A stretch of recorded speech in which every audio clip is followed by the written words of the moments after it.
Hey everybody, welcome to DadsDen of Pop Culture and Mighty Thor Monday. We have gotten to issue number 348 from October of 1984. Well, that's the cover date. It would have probably been, about 3 months earlier, but still. October of 84, we'll just go by the cover dates. Thor and Roger Willis are in the land of Faerie, the realm of Malekith. And in last issue, we saw that Malekith had gotten back control of the Casket of Ancient Winters. And he's about to release this icy doom upon Midgard, which is important. Surtur needs this to happen so that he can invade Midgard and lay waste to everything. All right. Pencils and story, Walter Simonson. Inks, Bob Wycheck. Lettering, John Workman Jr. Colors, Christy Shield. Editing, Mark Grunwald. Editor-in-Chief, Jim Shooter. The dark and the light. With Thor gone and the mortal blinded, our time has come. I shall unleash the full fury of my gaze and blast a passage from the realm of Faerie to the realm of men above. Then shall the casket be opened, the ancient prophecies fulfilled, and the way be cleared for the master to enter into Midgard. What are the good guys going to do? Well, Malekith is not 100% correct here. Roger Willis has survived. Okay? And he is not blind. He can see, although he has lost his ability to see the dark elves. That ointment that Thor gave him, given him the power to see them. That's gone, but he's not blind. And he's got his gun, and he's got one bullet left. And what he sees is this glow from the casket and the glow beneath it, and he knows that's basically Malekith. He's dead center. So he does the only thing he can do. He aims, and he prays, and he fires, and he wings Malekith, who drops the casket. Now, Wormwood grabs it. If the casket shattered, it would release the Winters in the realm of Faerie, and they would be destroyed. So he catches it. He prevents that from happening. But where is he? There. The sound came from there. No, there. It was over there. They don't know where he is. Malekith now needs to heal. He doesn't have the energies to open up that passage to the realm of mortals. So they are delayed. But they got to find Roger Willis, so they're on the hunt. Meanwhile, Thor and Angrim are falling to their doom. In fact, to a pool of magma. And Thor summons Mjolnir, who smashes through the floor and saves him just in the nick of time. But maybe does not save Angrim. He might be out of luck. Well, that's how it goes. Now we come back to Balder. Now, Balder is with the Norns, and he has been shown his little string of life that they use to weave the tapestry of, everything, the story of everything. And she says, well, there it is. If you want to end it, snap it in two. But she says, hurry, because the longer you hold on to life, the harder it's going to be to end it. And it's too late, brave Balder. I cannot let go of the thread. The thread has taken control. It's pulling him towards this tapestry. He says, before me is a great tapestry filled with warriors, women, children, people of every description that extends as far as the eye can see. And I am being pulled into it. I am trapped within the woven fabric by my own skein, able to move only my right hand. But what do I see before me? Every time I pull the white threads, the beings within the tapestry move. For every action I take, I see the spreading consequences, the lives I have saved, the lives I have not. And to my left, where the white skeins lie still, I see those people whom I have not touched, whose lives I might have changed, but left alone. There too I see consequences, the lives I have saved or the lives I have not. For I am bound within the great weave, and everything I do or do not do echoes throughout the fabric around me. I can bear no more. I will tear myself away from this dancing play and quit the madness of living. But even as I fall into the dark, The tapestry begins to unravel, and all who are bound within its weave fall with me. This must not be. No man or god can set aside the fate of so many as I have tried to do. There ahead of me, the torn ends of the white thread, and beyond that some great shadow flickering, as if wrapped in a dark flame, waiting to catch the falling tapestry and destroy it, as though my death heralds the end of a universe. I have but one chance to grab the ends. Now, the skein are mine, but how can I join them together again and repair the great fabric before it is too late? Well, in fact, he already has. So what you have here, sort of like the speech in Hamlet, to be or not to be, that is the question. Whether 'tis noble or to suffer, the slings and arrows of outrageous fortune, etc. He's seeing, kind of also like what George Bailey dealt with in It's a Wonderful Life, that he is entwined with everybody. And that for him to try to end everything could end everything for everyone else too. And so he said, I can't do that. And so he has chosen life. And he finds himself back in the desert, mounted on Silverhoof, his horse, and he sees Angmar, I believe it was. He sees Angmar and says, come with me. We're going to need everybody to save Asgard. On Silverhoof, gallop for home.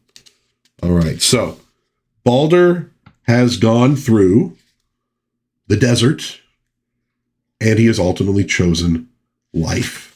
Heck, he chose it as soon as he tried to save that woman. His virtue overpowers his melancholy, I guess you could say. Well, back in the land of Faerie, the elves are out hunting for Willis, finds his hat where it fell, where Thor also fell, and then boom, Thor comes up out of the ground. Holy Thor! So Thor has returned, knows that he was kind of stupid, doesn't know exactly why, but he now also knows that Malekith does, in fact, have Melody, the woman that he loves. And so they decide on a little deception themselves. Malekith is hunting for Roger Willis. He sees him, the jacket, the hat, and he attacks. Boom. And in fact, it was Thor. And he says, I strike my hammer twice upon the wall and call down the lightning to illuminate this cavern so there are no shadows for the dark elf to hide in. And he shape changes into this big, monstrous form. Okay. And we get good old-fashioned Marvel fighting. Thor versus Malekith. And Thor, basically, well, you see, he thought melodies, that's his weak point.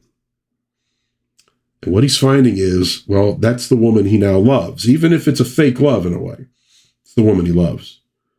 And he wails on Malekith until Willis actually says, Thor, I don't think he can hear you anymore. What? Oh, very well. Let the lightning cease. We shall take him with us. My father will no doubt wish to see him. So basically, he just beats Malekith to a pulp. Back in Asgard, the host of Asgard has been formed. Odin says, bring me my armor. It's coming. The fight is coming. And he goes, I believe they're going to outnumber us about 10-1. I don't know that we're going to survive. Well, the Dark Elves are waiting for Malekith to open the casket. And there's Melody, prisoner there. Okay. Thor busts in, smacks a guy with his hammer. You get the idea. Reunited with Melody. And it feels so good. I mean, she's evil, but she is pretty hot. You got to give that. And all of a sudden, she says, Roger, he is no longer your friend. The fairies have fed him their enchanted food, and he's one of them now. Look. And he does have his gun, right? Of course, we also know there's no bullets left in it. And Thor is like, what? And Roger's like, dude, this is an illusion. He throws the gun at Melody and hits her. Now, the gun, of course, iron, steel. And it reveals that that was actually not Melody. It was Wormwood with a knife.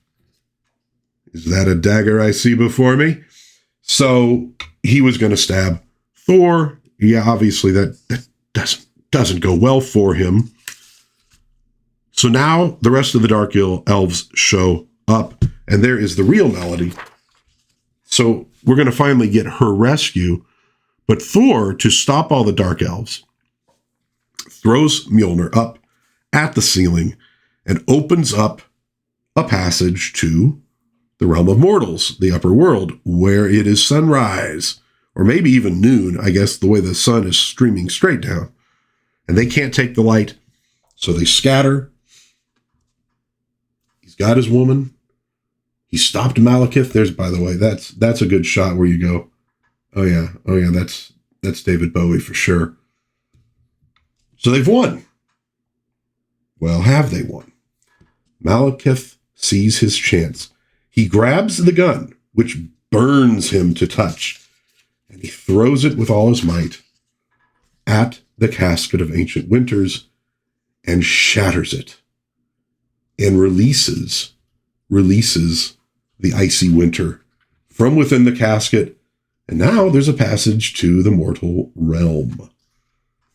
All right, so from the jaws of victory, Thor, being maybe a little bit too concerned with Melody because of the love potion, has seized defeat. And off in his realm, Surtur sees this. He sees the portal icing up. And he hefts back the sword. Let this be the third blow against the power of Asgard. Doom, the biggest doom of all. And he steps through the portal. Next, in the beginning. By the way, let's enjoy a little bit of Surtur there. A slightly different take on the character than what Jack Kirby did, but not wildly different. And I think the essence is there. So, the moment we've been waiting for since this series began, where we got just those little snippets of doom over and over in every comic. Doom, doom, doom, doom, doom. Now it is unleashed. Now it's unleashed. Surtur is the bad guy. He is going to burn Midgard to a crisp, destroy Asgard, etc. It's all happening, folks. So get ready for the next few issues, because they're going to be big and there's going to be massive consequences from them as well. Going to be fun to read through those. Going to be fun. Let me know what you think in the comments. I'd love to hear from you about this issue or any issues or Thor or Asgard or what have you. If you enjoyed this video, please give it a like, maybe subscribe to the channel, share with a friend. That would be very cool. But until next time, God bless everybody. Please be kind to one another. Have a little bit of fun out there. Read a little bit of Thor. And I will hopefully see you again soon in Dad's Den of Pop Culture. Bye-bye.